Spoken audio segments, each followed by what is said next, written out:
Okay, so at this point, I'm going to show you some other options that could go on a sheath system. Okay, this is a large Altoids tin assembly. I don't usually give the tin, but I'll build the assembly and you slide your own tin in it. This is a large. Sometimes they're hard to get, but for you, just go to the drugstore, buy some mints, and pop that tin in there. Okay? So there's that large Altoids tin.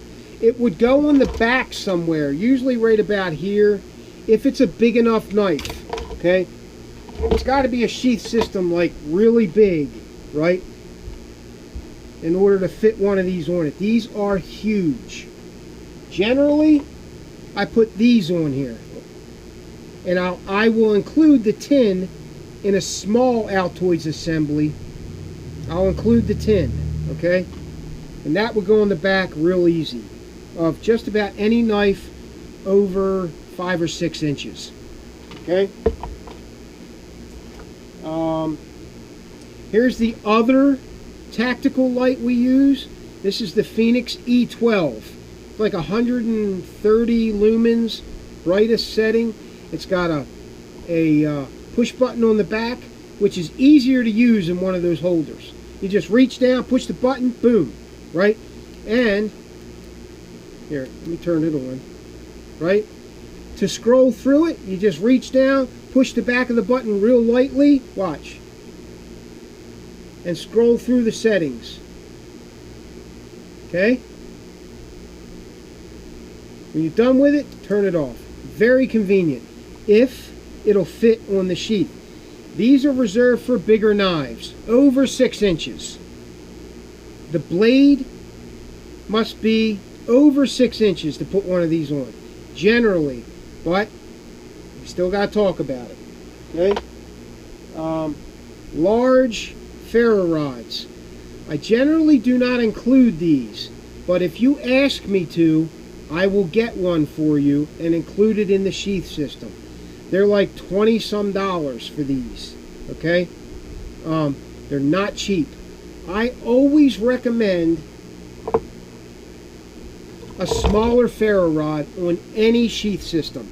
I know the bigger ones are popular, I know they are, but for a sheath system, they're really heavy and really bulky, right? No matter what size the knife is. A baldric carry, you might want to put one on there, but I still recommend our 5/16 by 4 inch ferro rod. They're great rods. They work great all the time. I've never had a problem with them. These are the ones I use in the field. The ones that I put on my sheath system. Everything I put on my sheath systems, I use in the field. That's what I use. Somebody says, hey Doug, what kind of sharpening you like? There it is, right there. That's what I use in the field. Now, I'm talking about field use, field sharpening, okay? Not talking about at home. At home, I might just put that thing on a work sharp, okay? But in the field, I use a fine diamond rod, generally. Sometimes I'll use a stone, diamond stone, sometimes. But a fine diamond rod and 2 strops. Just 2 pieces of leather with compound on them. One heavier grit, one lighter grit, and I get a hair popping, a hair shaving, hair popping edge out of a fine diamond rod and 2 strops in the field.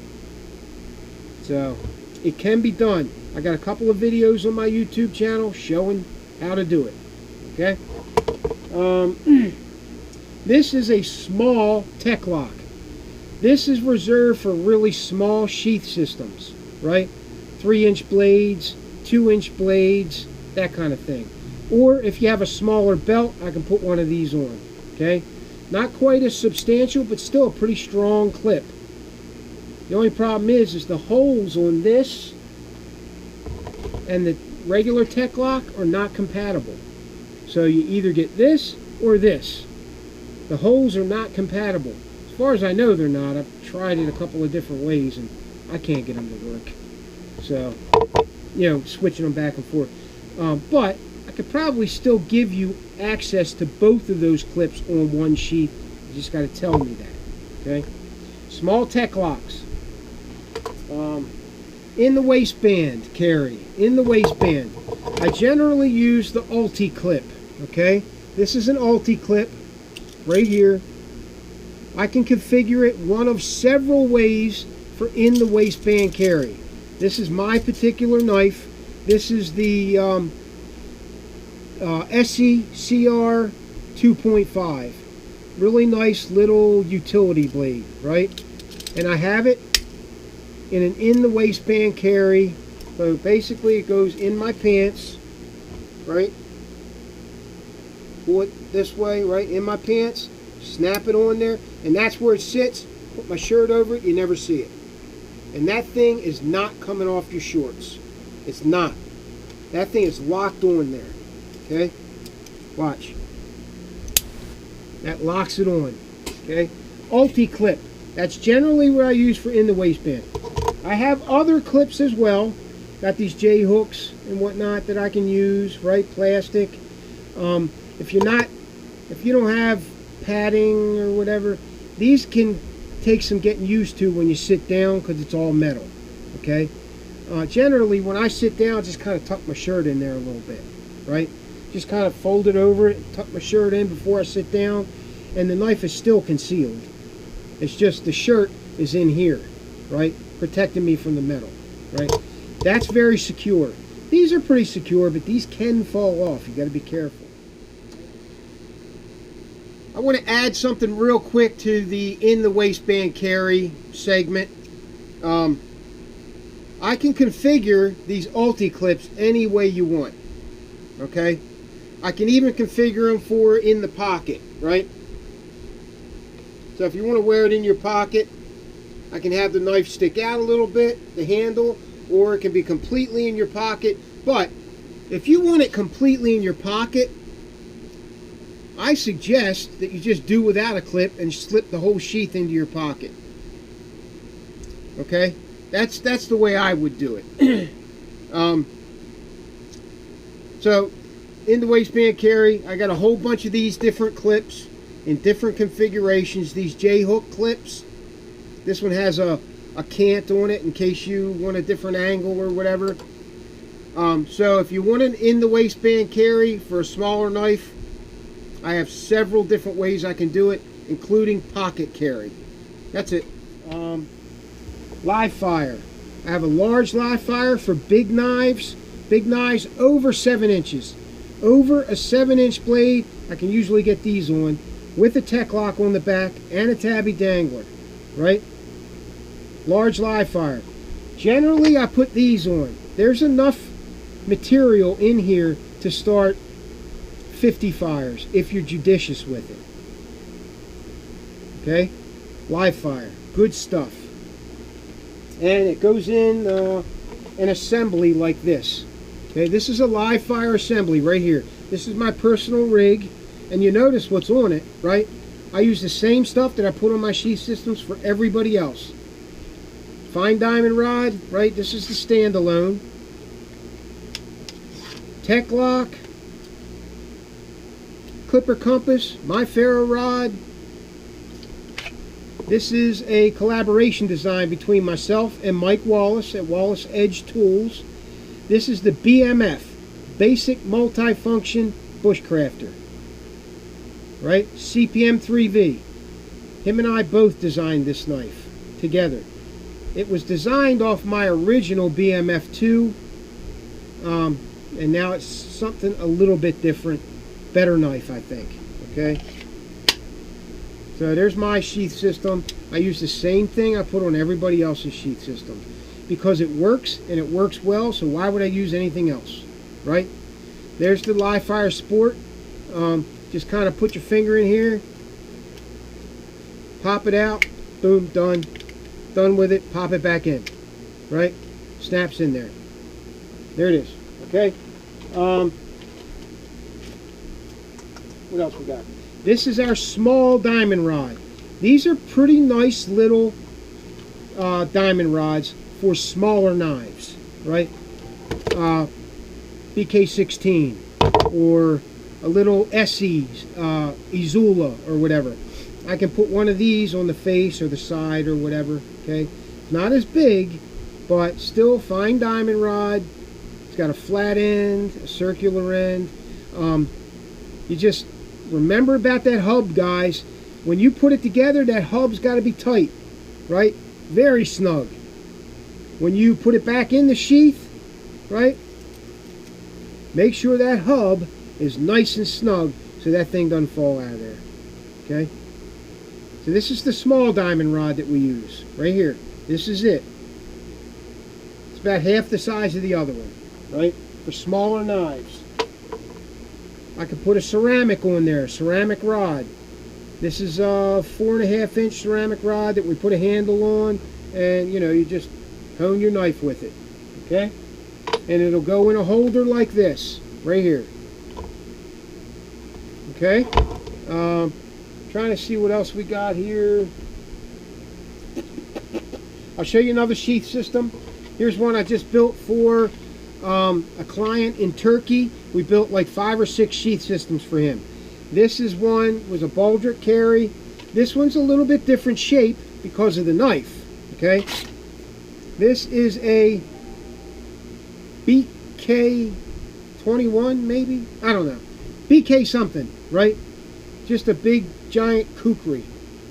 Slamming chopper, right? I'm not a huge chopper fan, right? BK21, that's what it is. There it is right there. BK21. I did not put it in a pop top where it lifts out from the spine. If I can get it in a pull-out sheath like this and get that kind of retention, I'm going to do it, right? If I can get it in a in-out sheath with this kind of retention, I'm going to do it, right? The pop tops, where you lift it out of the spine, they're not quite as secure as that, okay? So we got the skull camo, you know, it's got skulls on it. Black brick pattern. Got an SE accessory pouch with a tin in it. Baldric carry. Now, this one only has one molly lock, because that's what the client asked for. But if he wants to, he can put another one right here. Okay? Generally, I build them that way. But if you really want it that way, you gotta let me know. Sometimes I don't. Sometimes I can't. And I'll let you know if I can. Okay? Our ferro rod on the front, or on the side, right? With shock cord retention. I like to give everything shock cord retention. That's why I don't use a lot of other flashlights. They don't have lanyard holes on the back, and I can't put a shock cord retention on it, right? There's other parameters, criteria that I use too. These lights work great, and they're tried and true. They're Phoenix lights. One of the better lights on the market. I'm not going to get into an argument on whose light is better. These are very nice lights. I use them myself. Okay? And I have a shitload of experience in the bush, right? I mean, it's so much experience, it kind of makes me sick sometimes. Okay. And then a full-size bic holder. Okay? Full-size bic holder on the back. Okay, now this is what this client wanted on this particular sheath. Boom. These things are bomb-proof. Bomb-proof. Here's Topps Punisher for the same guy. Baldric system, right? Topps Punisher. Now, I gotta say something about this knife. You see those serrations? If you're not careful, with any knife with serrations on the back, you know, saw back, got to be careful how you take it out of the sheath. If you rack those serrations up against that thumb ramp, you're going to end up cutting it. And we pull them out as far as we can get them, but you can still draw it so it'll cut it. So be careful, right? So you kind of pull down toward the blade side. Just pull down a little bit as you're drawing it, and it won't rub up against the thumb ramp. Knives like this with aggressive geometries, you got to be real careful. Now with big knives like this, you got to be careful how you put it in the sheath. If you put it in cockeyed, right, crooked like this, boom, you can end up putting slice marks in the opening of your sheath, right? Make sure it's nice and straight, wiggle it a little bit, then drive her home, right? Especially with big knives, you got to be careful. You can put little slice marks in the Kydex, and eventually you'll ruin it because you've done it so much. Be careful. All right. So there it is. Face mount ferro rod, Sunto compass, Phoenix E05 Hulk light assembly, fine diamond rod, molly lock on the back. This one has a large live fire, right? Large live fire. Clicks back in there nice and secure.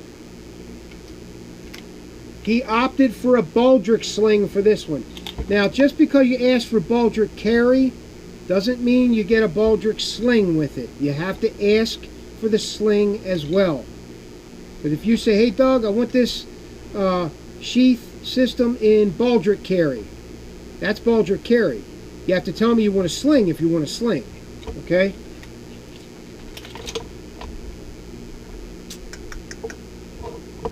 Here's an in the waistband that doubles as a necker, okay? Right? And then I got one of them J hooks as the in the waistband, you know. Just kind of goes in there like that over your waistband. Bloop. Okay? Or you can put a lanyard on it and use it as a necker. I do that with this one too, okay?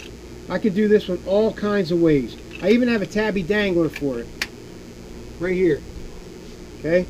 There's the tabby dangler shore up plate. That's the same thing you got here. This plate and this is right here, only in a smaller version, 1 inch. Okay? So the whole thing comes off, right? I could put this on and wear it as a dangler, you know, like that. Okay?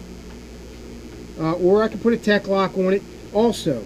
So I could put the plate on there. I could put a tech lock on there at the same time. So you have all kinds of different carries in one sheath system. Okay, we're pretty good at that here, giving you a lot of different carry options in one sheath.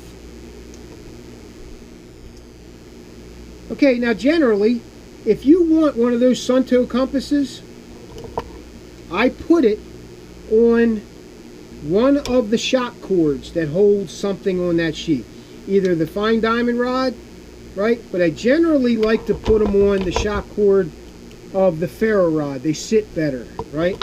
Let me see if I can find a sheath with that on it. Here's one. Okay, see how that sits there nice and, I mean, that thing's not going anywhere. Okay, it's not flopping around, nothing. Okay, that's generally where I like to put them. Okay, there's that. The other compass too, our standard compass, goes in the same place.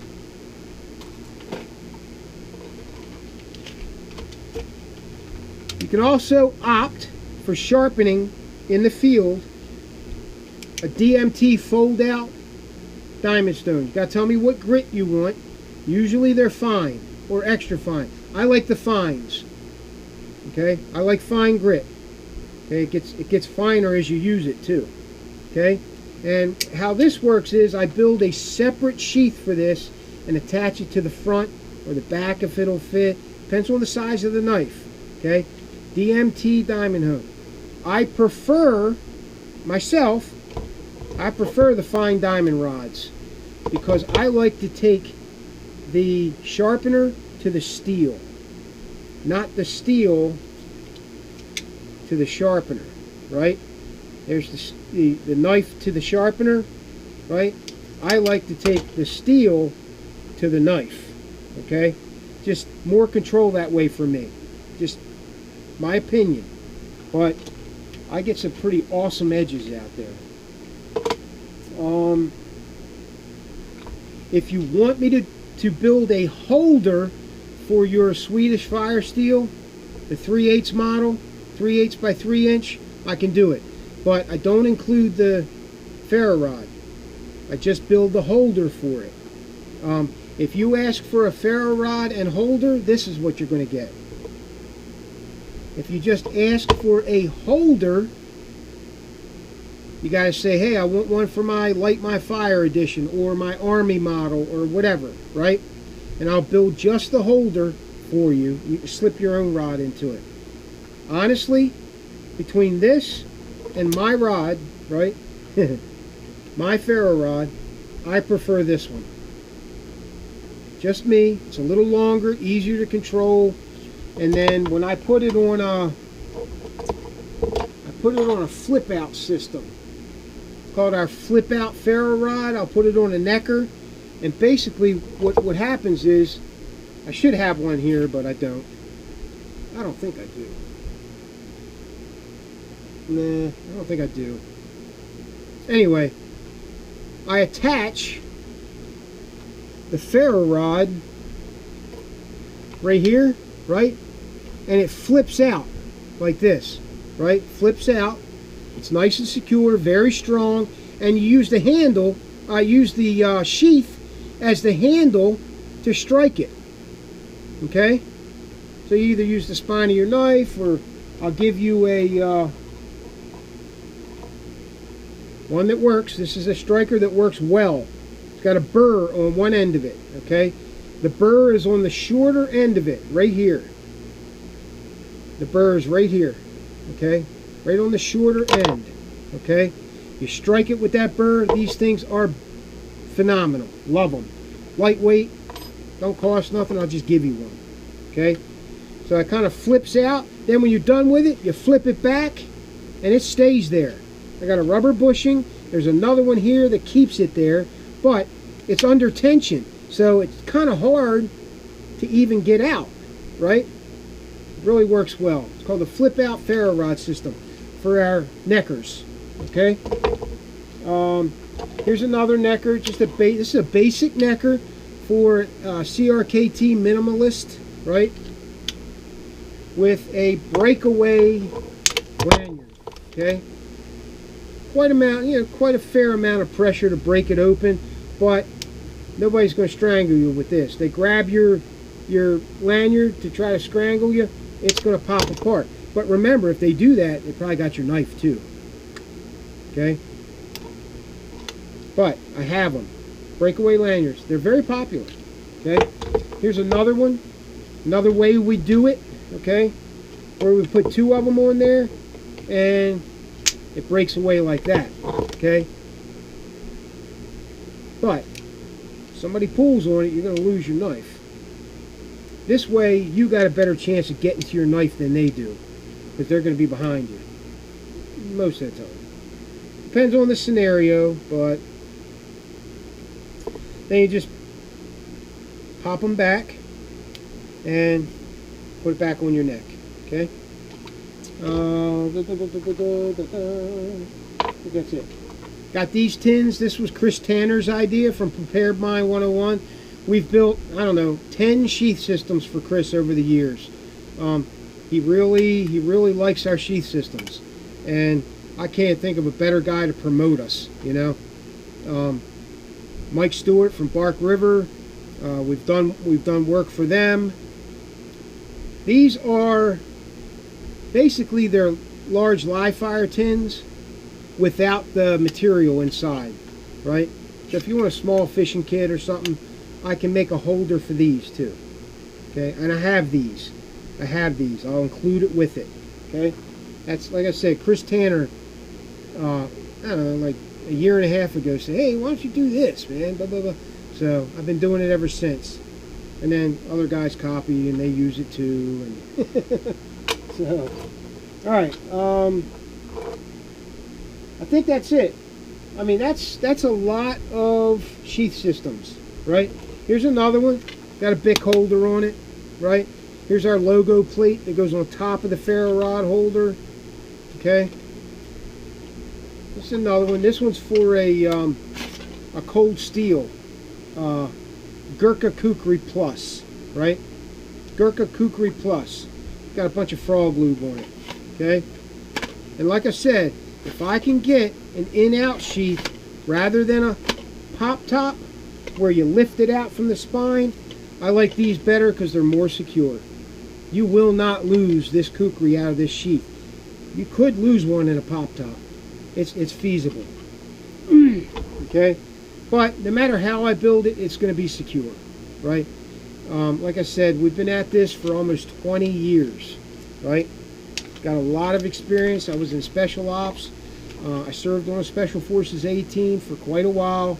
So between my military spec ops experience and my lifelong experience in the book, so I'm going to be going back and forth here because I forget some things, right?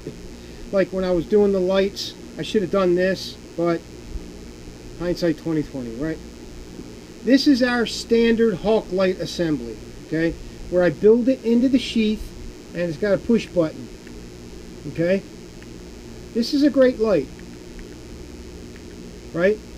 Got enough light for you to see in the dark, okay? But I can only configure it a certain direction, so you have to let me know if you want it in cross draw mode, if you want it in dangler mode, okay? Now, if you do it in cross draw mode, like this, okay, where the light, see this is in dangler mode right now, okay, where you're using it in dangler mode, okay? If it was the other way, pointing this way, it would be in cross draw mode, pointing that way, right? In cross draw mode, I'm trying to remember, okay, you flip it this way, all right, you got it this way. All you gotta do is flip the light the sheath around on your belt. It's got a lot of play on it. Flip it around and you can use it that way, okay? So you understand that? If it was flipped, if it's pointing this way in cross draw, right, my finger is the beam of light, right, pointing that way, you put it on your hip, right? All you have to do is turn that knife around like this, right, on your belt, and you can use that light that way, okay? And then when you're done, just let it flip back around again, okay? But I can only point it one way, okay? These are pretty damn convenient. I know spec ops guys that have these on their sheath systems. That's how convenient they are, okay? And the Phoenix E05 Hawk lights, all that stuff, okay? Okay, there's that. What else we got?